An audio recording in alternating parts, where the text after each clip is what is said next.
Some comments from Coach Quinn.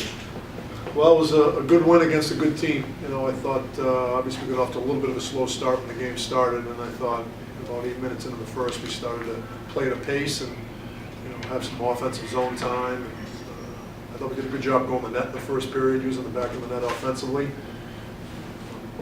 Our penalty kill was big again tonight. Our power play got a key goal. I thought, leading 5-1 going to the third, I thought we maybe let human nature get into our heads a little bit. We got a little complacent and sloppy, and they picked their pace up after the second goal, and we kind of let our intensity drop a little bit, and it got a little bit hairy there. All of a sudden they get a goal. It's a 2-goal game with a lot of time left, and anything can happen. And our goalie stood tall. I know it may not look it in the stat sheet, but in the box score, but our goalie played very well tonight, and he's been very good all year. But there's a lot to like about some of the things we did tonight.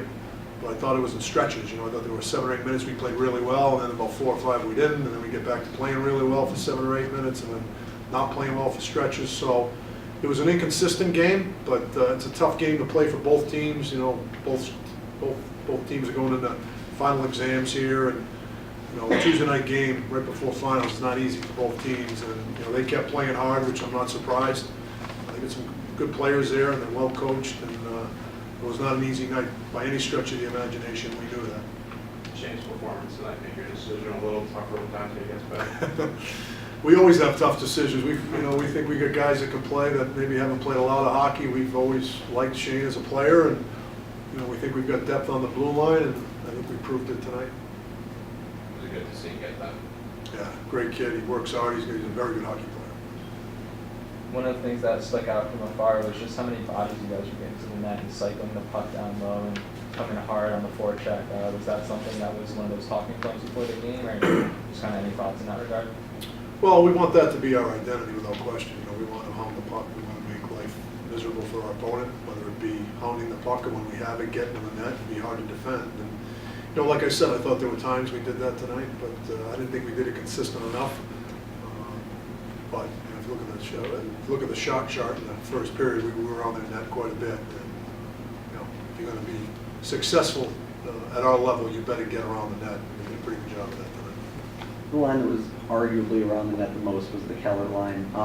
What do you like about putting Carpenter with those two? Well, Bobo's a really good player, as you can see. He's a hard-nosed player with skill. He can shoot the puck. He's got good hockey sense. He never stops. That line's a good energy line. I mean, Keller competes hard. Greenway skates and is difficult to play against. So I think he complements that line well.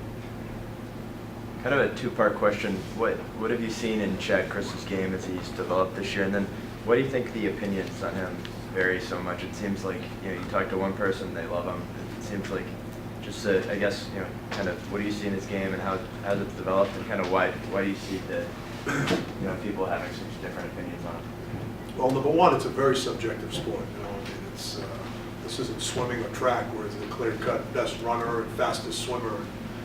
It's a subjective game, and I love him as a player. I'm on that side of the fence without question. And he's had a really good first half. His defensive play has improved. I think his pace and urgency has improved. He's been so highly sought after and talked about for so long. I think sometimes that can work against players. And we live in an age where everybody knows who the best 14-year-old is, and he was that guy. And I think people can kind of be hard on those players, not just him. I think that happens in all sports this day and age. And he's a really good player. And he played in the World Junior team last year. He's a high draft pick. He's played a lot of minutes for us. He's going to go back to the World Juniors this year for a reason. He's a really good player, and he's only going to keep getting better. If there are any negatives for you guys having so many kids in World Juniors, what could they be? What do you think?